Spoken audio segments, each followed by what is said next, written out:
عبداللہ بن دینار نے بیان کیا، انہوں نے ابن عمر رضی اللہ عنہ سے سنا، انہوں نے بیان کیا کہ نبی کریم صلی اللہ علیہ وسلم سے ایک شخص نے عرض کیا کہ خرید و فروخت میں مجھے دھوکہ دے دیا جاتا ہے۔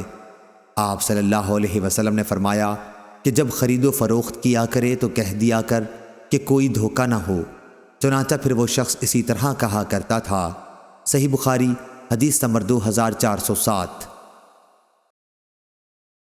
عبداللہ بن دینار نے بیان کیا، انہوں نے کہا کہ میں نے عبداللہ بن عمر رضی اللہ عنہ سے سنا، آپ نے کہا کہ ایک صحابی کوئی چیز خریدتے وقت دھوکہ کھا جایا کرتے تھے۔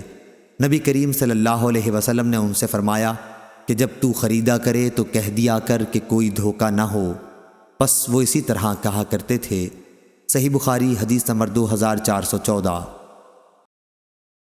ابن ابی ذئب نے بیان کیا، ان سے محمد بن منکدر نے اور ان سے جابر رضی اللہ عنہ نے کہ ایک شخص نے اپنا ایک غلام آزاد کیا، لیکن اس کے پاس اس کے سوا اور کوئی مال نہ تھا، اس لیے نبی کریم صلی اللہ علیہ وسلم نے اسے اس کا غلام واپس کر دیا اور اسے نعیم بن نجام نے خرید لیا۔ صحیح بخاری حدیث نمبر 2415۔